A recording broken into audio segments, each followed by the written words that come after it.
Hey guys, it's Elle Washington, and welcome to my Mystical Loves podcast.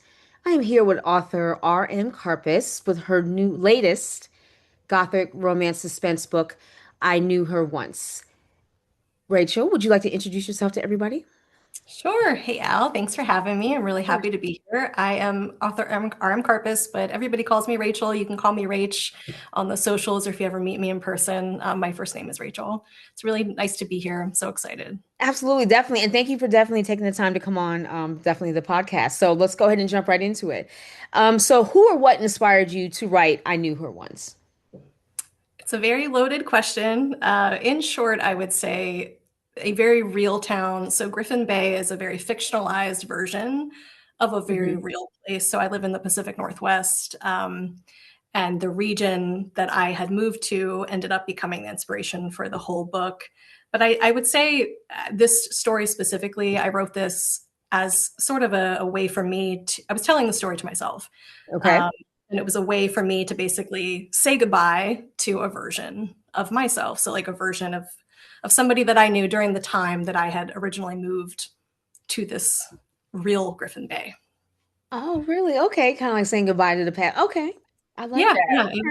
It was like it was very much a cathartic novel. I think anytime you're writing fiction, it's usually very cathartic. I feel like we're always trying to work something out through it. This story kind of took place in my brain at the time, like it was born in my brain during a very turbulent time in my life. So I was working through a lot while it. I hear that absolutely. I hear that definitely. I know life gets in the way. I definitely hear that. So with Yeah. that being said, how was it going into the next question? How was it creating your main character, Rose Harper? And was there any other characters? You don't have to go so much into detail. That was like a challenge to write. Yeah, yeah, for sure. So Rose was pretty easy to write because I just saw her so vividly, and truly all of the characters, they were very real to me. They were very vivid people because like most fiction, it was very much inspired by real places and real people and people I actually got to know. And some people that I'm still friends with to this day and stay in touch with. And so they were very real characters to begin with. They were inspired by real characters and very real personality traits and mannerisms. So they were easy to write. And Rose, especially, she was very vivid because there's so much in there that I could relate to within her. Okay. I like Or, that. So with yeah. that, also the next question kind of leading into, and again, not going into much of detail, was there like a chapter or chapters that was, like I said, difficult to write? Because I know as we writers, like I said, we get there, we keep, pounding it out, grinding it out. But sometimes we Mhm. do hit a speed bump somewhere. So was For sure. there a chapter or chapters? Yeah, yeah, definitely. One chapter that comes to mind, and yes, it is very spoilery. So what I can say is, it does involve Rose's realization of it's kind of like a big aha moment for her when she realizes something that's going on that's sort of central to the plot. But Yeah. while she's experiencing that, it's a very tense chapter, and it was very very hard for me to write. I had to kind of take breaks. It was super heavy. It was very heavy, and it was very, again, relatable. There's some autobiographical stuff in there. There are things that like are my personal lived experiences. So that chapter in particular, where she's realizing kind of what's going on, that was very emotional, very hard, Right. and I had to just kind I of step bet. away. I wrote like the bulk of it, and then I had to like take a breather and kind of come back to it, and write it in chunks because it was a lot. Yeah, I bet. very very close to home. Yeah, definitely. I bet for that. Okay. Yeah. So were there any historical places or cities that inspired you to create the unsettling mood for the sleepy town of Griffin Bay? Yeah, that's such a great question. And absolutely. I live in the Pacific Northwest. I work in Seattle, in downtown Seattle, and very close to the city. You can actually see the city like from my place. But Nice. I live in a region, uh, all of the towns in the region that I live, a lot of them are truly haunted, and we have a lot of ghost tours. There's a lot of paranormal activity. A lot has happened in my area where I live in terms of like lore. There's a lot of folklore out here.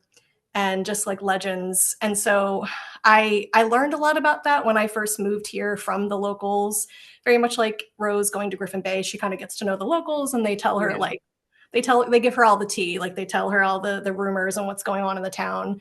And I definitely experienced that here. So I've traveled over the last few years to the surrounding towns where I live, and we have a lot of like haunted houses, creepy places, and this whole region, it just naturally inspired the story because it's so moody. And if you live here, like like it's very moody. It could be hailing 1 second, and the next minute you're like shrouded in fog and you can't see, and you're just convinced everything's watching you through the trees. And it's a very magical, atmospheric place to begin with. So it just kind Right. of really lent inspiration for the book in that way, also. Interesting. Yeah, Rachel. And you said, like you said, you worked in Seattle. Are you, like I said, Yeah. a full-time writer, like I said, or just? No, I have a 9 to 5. I work for a trauma center actually in the Oh, city. nice. Yes. But So, that's, I'm very proud of you. Like I said, for all the creators and writers, doesn't matter, full, part-time, you're still, like I said, hitting, pounding it and getting it yeah. out. So absolutely. Yeah. Yeah. Thank you. Absolutely. I did many years ago. I was a full-time writer. I used to actually write under a different name. And this was many years ago when the indie industry was very different. It was a lot more accessible. Now it's very, very hard to, as you know, as a writer, like it's very hard to gain traction and exposure when you're new, understandably, because nobody knows who you are. So they don't know your work yet. And people are not going to invest themselves in you unless they care about your work and they know what you're creating, and they have some sort of connection to it. So, it takes time, a lot more time to build up. I'm finding now that I've kind of come back into it. But years ago when I did that, I will just say I did it full time, and it was of course a dream job, but I have come to find all these years later, like re-entering the industry, that there is something to be said about having a 9 to 5. It gives you that structure and stability Right. and it gives you that ability to be able to create without the pressure of, oh, this next project has to be the one that makes the big paycheck or sustain or pays my rent next month. Or, and of course that's the dream. Like we would love to pay our bills full time with our art. Yeah, But and it wasn't like I said, everybody got their different reasons. Like I said, I know some writers just want to do one book, just to get out there and to say, I yeah, did one book, yeah, call it a day. But then there are absolutely. other ones that may want to do a couple and may stop. Again, life gets in the way. Me, like I said, that doesn't apply to me. I definitely would love to eventually do it full time. And I know with the 9 to 5, and I definitely, right, exactly. I do appreciate the stability of that, but it's also at the same time, it's very hard to balance, like I said, both doing the 9 to 5 as well as writing, but to find that time to write. And I know some people can write for 4 or 8 hours. Unfortunately, I Mhm. don't have that time luxury, Yeah. even 30 minutes. So eventually, like I said, Rachel, like I said, we're different. Everybody has the different paths, especially becoming writers and authors. So I think that's Absolutely. great. And again, and sometimes situations happen with the economy. Some people they Mhm. get laid off Yep. or quit, whatever the reason is. Mhm. So, but it definitely is hard to, like I said, find the balance. If you really want to do it, you definitely want to make time to do it. Sometimes I slip up too. If life gets in the way, my good and bad days. Mhm. Sometimes I'll write certain days. Sometimes I won't. But again, that's, I don't know if you ever had that experience, but Oh, yeah. yeah. It's like a delicate balance, I feel like, because yeah, you have to prioritize it and you have to carve it into your schedule just like you carve everything else into your schedule. But at the same time, we can't beat ourselves up for like you're talking about, like you have a day where it's like things just don't go as planned. I mean, life derails us, and you have to give yourself grace about that and be like, okay, this happened. It is what it is today. Tomorrow I'll write. Like, so, I think structure and accountability is good for ourselves, but at the same time, we gotta let ourselves be human. So true. Yes, I need to work on so true. Because like I said, some days we can do it, and I'm looking at quotes from one of my favorite writers. Keep writing, writing, writing, writing. But sometimes, again, some days I can Mhm. do it, some days I Mhm. can't. So Yeah, yeah, absolutely. yeah. So with that being said, like, who or what inspired you to become a writer and author? Oh man, I feel like my mom passed away very young, very tragically. So she's not here for me to tell her thank you in person. But Sorry to hear that. I'm so sorry. yeah, thank you. But she definitely inspired me because She was a firecracker. She was a very dramatic person. And she just had a flair for the dramatic, and she was very, very much into art. She was an artist, and she was into, just cinema. She loved movies and she loved music. She was always, I got a lot of that from her. Like she was always at concerts and um, always at the movie theater and always just dreaming up like the next adventure. She was a very adventurous person. And so I get a lot of that from her. Like she was a very free spirited and very passionate person. And also I'd say from movies, I was such a geek, like movies, my love for film made me just a weird kid. First off, I was like spinning around my room when I was 7 years old. I was always pretending to be like Wednesday or Morticia Adams. It depended on my mood. Usually Lydia from Beetlejuice. I like any movie that I was obsessed with as a kid. I was like dressing up in my room, talking to myself. I was a weird kid. So I just movies. Like I loved storytelling, and everything was always very cinematic for me, like in my brain. So every time I had an idea, even as a kid, for like a story, I would see it like a reel in my head. And so I just had So to quick true. sit down, and write it out. Yeah. Yeah. So true. I like that. I like that. Was there a favorite movie, like I said, that inspired you? Like I said, besides a lot of movies that inspired you to do that. I know it happens like it pops in our head. Yeah. Like it feels Um, real. when I was a kid, I was a big like Tim Burton geek. So like anything Tim Burton, I absolutely Oh yeah. loved. Oh, my God, I mean, just so talented. But I watched a lot of, again, weird for a kid. I was a 90s kid. And so it was like before my time, but I was obsessed with everything Alfred Hitchcock, all of Alfred Hitchcock's movies. Like I love suspense, I loved horror, and I loved like how he masterfully wielded his skills on screen. Like I think his stuff was scary without a lot of gore, without it was like, he knew that the scariest stuff we could come up with was what we created in our heads. And sometimes So his true. music or the lack of music that he used, the Twilight Zone, that old TV show, The Twilight Zone, I was really into that. Oh yeah, yeah. Just stuff like that definitely inspired my love for suspense and horror specifically in storytelling. So Very nice. Absolutely. Okay. Definitely very, very nice. So is there anything new that you're working on now, or are you basically taking a reset, like a break? yeah, I always say I'm going to take a break, but that never happens. I know. I don't know if you go through that, but I'm like, Yes. after this book, my writing and publishing partner, author Dia Million, she and I have a publishing venture on the side that we worked on together. We're called Wraith House. You can find us on Facebook and Instagram and all of that.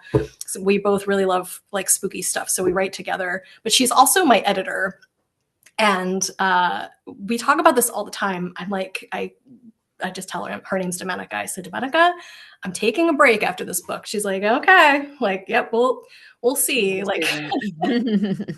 so, No, we always say that. I know, taking a break. Yeah, and it you doesn't know, happen because, and like it's I said, good too. I probably will eventually. But to answer your question, yes, I'm working on a dark academia romance right now. It's releasing June 8th of next year. It's called Loyal nice. Liars. It's Yeah, called what? Loyal. Loyal Liars. So it's available for pre-order now on Amazon. Oh, well, okay. Yes, it's a lot of fun to work on. It's very much inspired by films like Saltburn. It's not quite as it's not Saltburn, but there are shades of Saltburn in there. The Talented Mr. Ripley, the OG Cruel Intentions. There's a little bit of Scream in there, but there's like a romance. Yeah, secret societies, and it's going to be very intense. So I'm excited. It's a lot of fun to work on. Oh my. Okay. Yeah, it sounds like drama, supernatural. Love it. Dark, highly. Is it a prep school, Rachel? Yes, yes. It's a university, so it's, I'm playing on I love like class difference stories. I love really exposing, the dark elite underworld and everything that is wrong with it. And I love like bringing in characters that are obviously not from those backgrounds and challenging those constructs. So Okay. yeah, yeah. So it's a university. The characters are like mid-20s. They're like master's students, so they're not quite like 20-year-old. They're not freshmen in college, but Oh, so they're in college. I don't know why I thought they were in high school. Okay. I feel like a lot of dark academia stories are. Oh, I feel right. like a lot of them, yeah, maybe that makes sense because I feel like a lot of them are. They're like, private high schools. But yeah, this one's actually it's like an Ivy League university on the East Coast, a No, fictional one. I think that's great though, because like I said, I mean, I like that type of stuff with the high school and especially with college and everything. But I'm Mhm. definitely excited for you for that. Okay, definitely. Thank So you. definitely, you guys, as you heard her, it will be out next year. Definitely gets a pre-order for that. Yes, And with thank that, you. Rachel, being said, can you? I definitely want to thank you again for taking the time to come on to my podcast. Do you want to Absolutely. let everybody know? Oh, you're very welcome. Do you want to let everybody know where they can find you, your socials, your website, and your latest? Yeah, definitely. Thank you for having me. Very Feel welcome. free to look for me at rmcarpus.com. That's my main website, rmcarpus.com. All of my links and everything are there. That's like my central hub, and I definitely recommend sign up for my newsletter. When you go onto the website, it will prompt you to sign up, because I definitely communicate with I communicate all the newest updates to my newsletter subscribers first, but I'm also on pretty much all of the socials, just not Twitter. And you can find me under the handle at RM Carpus. So, and I feel like I'm on Instagram most, so feel free and come and say hi and love to see you on there. Absolutely. Okay. Definitely, guys. So you heard it, like I said, from Mrs. R.M. Carpus. Please feel free to check out, like I said, her book that's out now. I knew her once. Definitely check it out. Amazon, Kindle, pre-order, anything. So, okay. So, Yeah. Rachel, thank you again for taking the time to come on, and I will see you guys next time. Yeah. Thanks, Alec. Alec, I'm excited to hear about your work too.